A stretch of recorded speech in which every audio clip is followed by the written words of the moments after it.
네, 여러분 안녕하세요. 네, HLB 말씀드립니다. 여러분이 소식을 분명히 이제 접하셨을 겁니다. 드디어 이제 항서에서 폼 483에 따른 보고서, 요거를 제출을 FDA에 한 상태입니다. 네, 이것이 사실 우리가 그 예상을 한 것보다 상당히 빠르게 지금 현재 진행이 되고 있고요. 자, 그렇다고 한다면 승인 시기가 푸드파 기준인 3월 21일보다 훨씬 앞서서 승인 허가가 떨어질 개연성이 상당히 높아지는 그런 부분이죠. 이 건들에 대해서 한번 우리가 시기를 가늠해 보는 그런 시간을 한번 가져보겠고요. 자, 그리고 주가 예상도 말씀드려보는 그런 시간을 가져보도록 하겠습니다. 자, 그리고 영상 후반부에는 HLB하고는 별도로 확실한 실적주를 하나 제가 말씀을 드릴 거예요. 네, 요거 말씀 잘 들으시고 대박 내는 매매도 하시기 바랍니다. 자, 그럼 HLB 바로 말씀드립니다. 자, 여러분들이 구독, 좋아요, 알림 설정 주셔서 대단히 감사드리고요. 좋은 영상 찍는데 상당히 도움이 되고 있습니다. 앞으로도 많은 성원 부탁드리고요. 자, 블로그 다 보셨죠? 네, CMC 실사후 진행 과정에서 향서제약이 보완해서 미국 시간으로 1월 24일에 FDA에 보고하였다. 이렇게 HLB 공식 블로그에서 공지가 나왔습니다. 공지가 나온 게 금요일 날그 오전 한 9시쯤 이때쯤 나왔죠. 네. 자, 이런 낭보가 나오는 그런 상황이 됐고요. 사실 뭐 여러분들이 그 연휴 동안의 상황을 아시겠지만 중국 AI 딥시크 쇼크로 인해서 사실 우리 한국의 IT 기업들의 주가들이 반도체를 비롯해서 좀 충격을 받고, 자, 이런 것들은 사실 그 제약 바이오 쪽 섹터가 다시 시장을 좀 주도할 수 있는 그런 거리가 될 수 있는 거죠. 그래서 이 부분도 일단 긍정적으로 작용이 될 가능성이 높지 않겠나. 네, 이렇게 말씀을 좀 드리고 싶고요. 그리고 우리가 예전에 그 일라이릴리 사례하고 비슷하게 이제 HLB도 승인 허가를 통해 승인 허가가 날 개연성이 좀 높기 때문에 그것과 비교해서 우리가 승인 허가 받을 수 있는 날짜를 어느 정도 앞당겨서 좀 예측을 해볼 수가 있는 거예요. 네, 그래서 이 부분을 제가 말씀을 드리는데, 물론 오늘 말씀드리는 건 이 이외에 보다 신속하고 더 빠른 정보가 이제 나올 가능성도 상당히 높습니다. 네. 자, 그런 부분들은요, 제가 텔레그램 방을 운영을 하고 있고요. 입장이라고 문자를 주신 분에게는 제가 주소를 드릴 겁니다. 좀 더 차별화되고 세밀한 도움을 텔레그램 방에선 드리니까 참고로 일단 하시고요. 자, 말씀 이어서 드리면, 우리는 일라이릴리 사례하고 이제 비슷하게 간다. 이 말씀을 제가 드렸었고요. 이게 과거에 일라이릴리 건과 관련된 원문입니다. 네, 여기에도 나와 있습니다. 요거는 이제 영문이기 때문에 한글로 번역한 거를 제가 쭉 보여드리는데, 결국 그 유사하게 지금 전개가 되고 있다는 거는 생각할 필요가 있어요. 일라이릴리 같은 경우는 10월 6일 날 폼 483이 발행이 됐어요. 근데 지금 항저 같은 경우는 1월 16일 날폼 483이 발행이 됐잖아요. 네.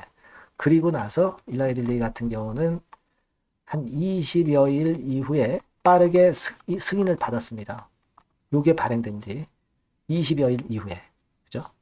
그렇다고 한다면 지금 현재 그러니까 리버 카페네리주막 같은 경우도 폼 483이 1월 16일 날 발행이 됐다고 한다면, 자, 20일을 그냥 우리가 영업일수 뭐 이런 거 따지지 말고 본다면은 역시 2월 한 초반, 빠르면 한 2월 초반에 승인이 날 수도 있습니다. 갑작스럽게. 그죠? 그리고 사실 2월 중, 좀 보수적으로 봐도 2월 중으로 나올 가능성이 좀 있고, 그리고 푸드파 기준으로 본다면 이제 3월 21일 날 나올 가능성도 있고, 그죠? 그런 세 가지 가능성이죠. 그러니까 2월 초에 갑작스럽게 나오는 그런 상황이 연출될 수도 있겠고요.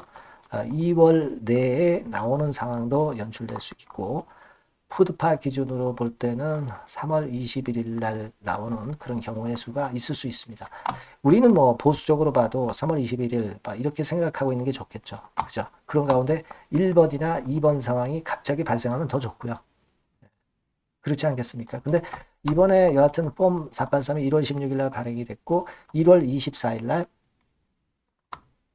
보고서를 FDA에 항서가 제출을 했기 때문에 자, 이 1, 2, 3번의 경우에서 1, 2번의 경우가 나올 가능성도 상당히 높지 않겠나. 그런 판단을 당연히 할 수가 있습니다. 그래서 얼마 전에 여러분 잘 아시겠지만 엘레바 측에서 뭐 자문위 구성권에 대한 얘기가 나왔었던 부분 여러분들이 잘 아실 겁니다. 저번에 한번 말씀을 좀 드렸고요. 이건 FDA 건이 아니라 엘레바 측에서 스스로 구성을 한 거예요. 이것은 결국은 우리가 보고서 제출한 건도 알고 그게 잘 마무리될 것에 대한 예상, 승인 받을 것에 대한 예상을 결국 미리 하고 있지 않느냐. 어느 정도 감을 잡은 게 아니냐. 그래서 상업화를 준비하는 게 아니냐. 그래서 자문위 구성을 해서 이 구성원까지 발표한 게 아니냐. 이런 생각을 우리가 논리적으로 할 수가 있다는 얘기죠. 그죠? 폼 483 발행이 되고 그리고 FDA에 항서가 보고서 완료해서 제출을 했고 자 그리고 일라이 릴리 사례처럼 빠르게 나올 수 있는 상황이 똑같이 연출이 되는 점 이런 점들을 가지고 본다면 충분히 우리가 긍정적인 결과를 기대할 수가 있는 겁니다.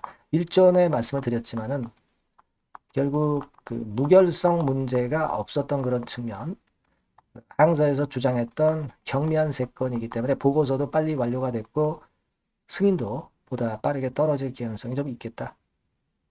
이걸 우리가 기대할 수 있다. 이렇게 볼 수가 있는 겁니다.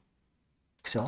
그래서 여하튼 이런 정도의 상황이라면 상당히 기대가 됩니다. 물론 HLB의 주가 자체는 금요일날 큰 폭으로 뭐 급등을 하지는 않았어요. 하지만 서서히 움직이다가 어느 날 갑자기 위쪽으로 크게 폭등할 그럴 가능성이 다분히 많다. 그렇게 보여지는 부분입니다. 여하튼 이 건과 관련해서 좀 신속한 소식과 다른 정보들 이런 것들은요. HLB라고 문자를 주신 분에게는 제가 최선을 다해서 도와드릴 겁니다. 이렇게 도와드리고 있죠. 그리고 텔레그램방 요거 도움을 좀 받으셔서 차별화되고 세밀한 도움을 받으실 분들은 입장이라고 문자를 주시면 제가 주소 드리고 최선을 다해서 도와드릴 겁니다. 그렇게 말씀드릴게요. 아시겠죠? 문자 많이 주시고요. 그리고 제가 실적주 말씀드린다고 그랬죠. 요거 말씀드릴 거니까 말씀 잘 듣고 꼭 대박 내시기 바랍니다. 실적주입니다.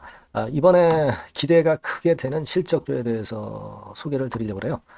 자, 주가는 6,000원에서 한 12,000원 사이입니다. 여러분들이 공략하기 좋은 가격대죠. 섹터는 이제 너무 소형주도 아니고요. 너무 대형주도 아닌 중형주라고 보시면 됩니다. 그리고 시총은 3천억에서 7천억 정도 수준입니다. 그런 종목이에요. 목표 가격은 100% 더블 가격을 목표로 하고 있고요. 투자 기간은 1 내지 2개월입니다. 자, 이 종목의 주봉 주가 차트를 먼저 한번 보실까요? 자, 주봉 차트는 이렇게 현재 보실 수 있는 모양입니다. 이 주봉 차트에서 확인이 됐듯이 5, 6개월 정도 쭉 올라갔다가 5, 6개월 정도 조정을 받았다가 이제 막 치고 올라가는 그런 국면이에요. 여러분들 보시면 아시겠지만 20주선 위에 바로 올라타기 시작하고 있죠. 요때부터 반전이 시작돼 가지고 양봉이 장대 양봉이 밑바닥에서 3개 나오면서 20주선 위에 딱 올라타 앉아 있는 그런 모습입니다. 그러니까 다시 시작이 되는 그 초기 국면이기 때문에 매력적이라고 볼 수가 있는 겁니다. 그러니까 반등을 넘어서 이제는 재상승할 수 있는 국면으로 돌입을 했다. 이렇게 보시면 되는 종목입니다. 그렇게 아시면 되겠고요.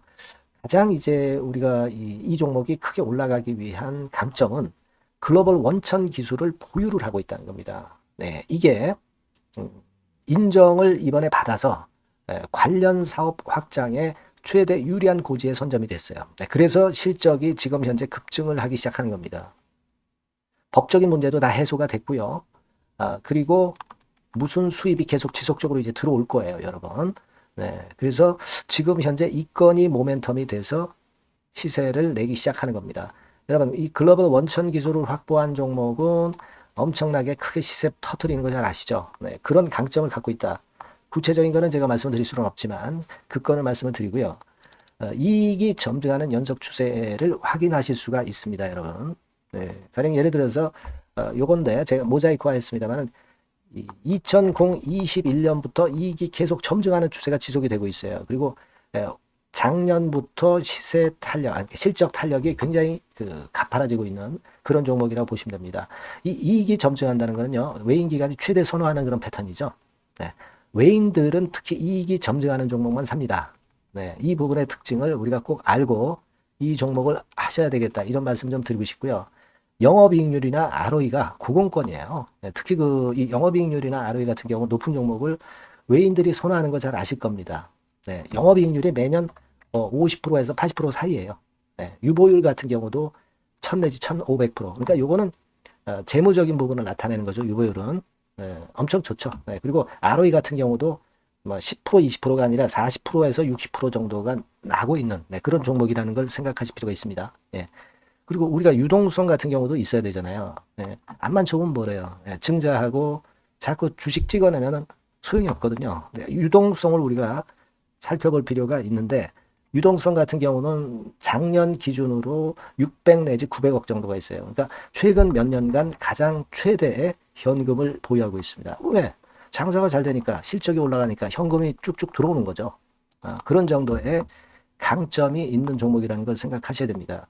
수급적인 측면으로 보면은 여기 보시는 바와 같이 외인 기관이 쌍끌이가 들어오기 시작하는 초기 단계예요. 네, 빨간색 외인이죠. 초록색 기관입니다. 쌍끌이 매수 초기 단계, 중기 말기가 아니라 초기 단계이기 때문에 우리가 공략을 해볼 필요가 있는 겁니다. 네.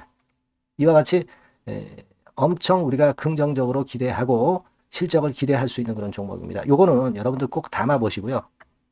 매매를 좀 종목을 매매를 하실 분들은 종목을 제가 말씀을 드리고 매수 비중 말씀드리고 매수 시기, 매도 시기를 계속 업데이트해서 여러분들께 알려드릴 겁니다.